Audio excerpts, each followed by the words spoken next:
Selamat pagi anak-anak ibu kelas 7 seluruhnya.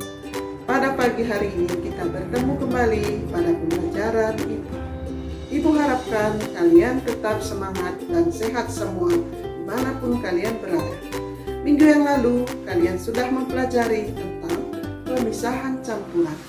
Pada hari ini kita melanjutkan pelajaran kita masih bab 3, yaitu tentang sifat fisika dan sifat kimia, serta perubahan fisika dan perubahan kimia. Kalian simak video pembelajaran kita ini dengan baik supaya kalian dapat memahami apa yang ibu jelaskan nanti. Selamat mengikuti.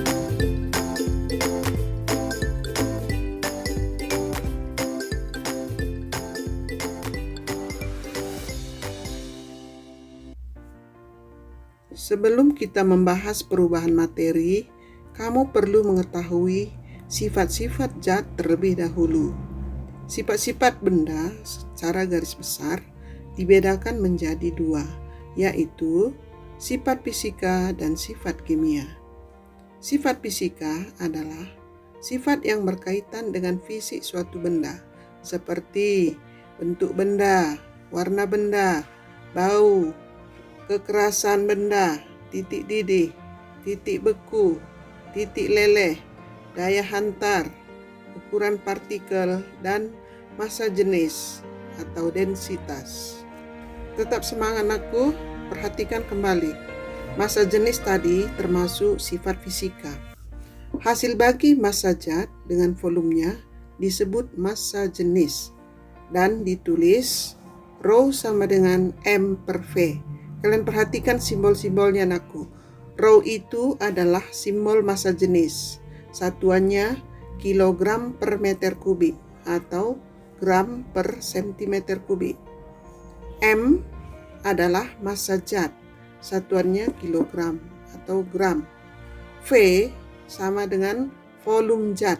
Satuannya meter kubik atau sentimeter kubik.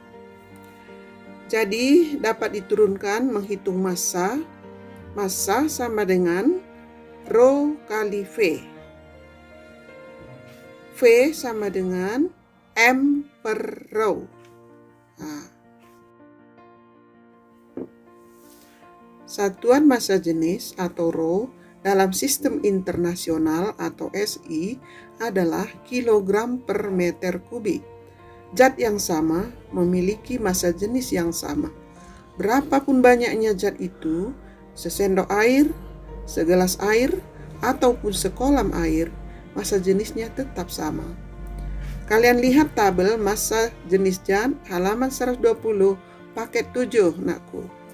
Contoh 1, massa jenis zat sama dengan 1 gram per sentimeter kubik. Berarti kita lihat pada tabel, zatnya adalah air. Massa jenis zat sama dengan 1000 kg per meter kubik.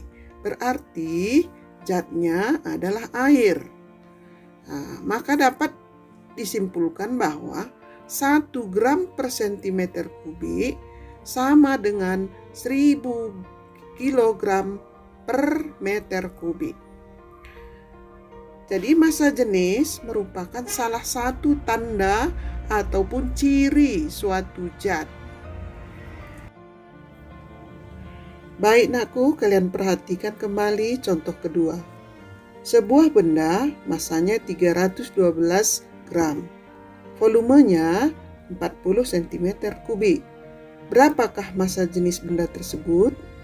Maka cara menjawabnya diketahui M sama dengan massa sama dengan 312 gram. Volume sama dengan V sama dengan 40 cm kubik. Ditanya massa jenis atau Rho. Maka jawab Rho sama dengan M per V. Atau massa jenis sama dengan massa dibagi volume. Maka massa jenis sama dengan massanya 312 gram per volumenya 40 cm kubik. Maka hasilnya massa jenis sama dengan 7,8 gram per sentimeter kubik. Jadi kalau kita lihat tabel, yang paling mendekati adalah massa jenis besi, yaitu 7,9 gram per sentimeter kubik. Jadi kemungkinan besar benda tersebut adalah besi. Sifat kimia merupakan sifat zat yang berhubungan dengan mudah atau sukarnya zat tersebut untuk bereaksi secara kimia. Misalnya, apakah benda itu mudah terbakar, apakah benda itu mudah berkarat, dan lain-lain. Sekarang kita lanjut pelajaran kita, perubahan fisika dan perubahan kimia. Pada perubahan fisika, tidak menghasilkan zat baru atau tidak disertai terbentuknya zat baru. Contoh, pada perubahan wujud, mencair atau melebur. Pada mencair, perubahan dari padat menjadi cair. Membeku, cair menjadi padat. Nah, mencair contohnya dari es menjadi air, di mana es menjadi air tidak terbentuk zat baru, hanya wujudnya saja yang berubah.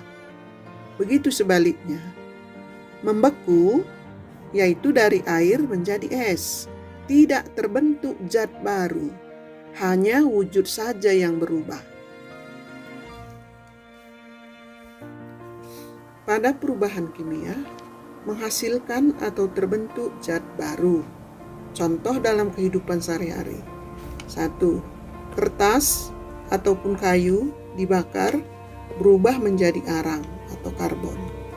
Jadi, kertas atau kayu semula mengandung serat selulosa. Setelah dibakar, berubah menjadi arang atau karbon.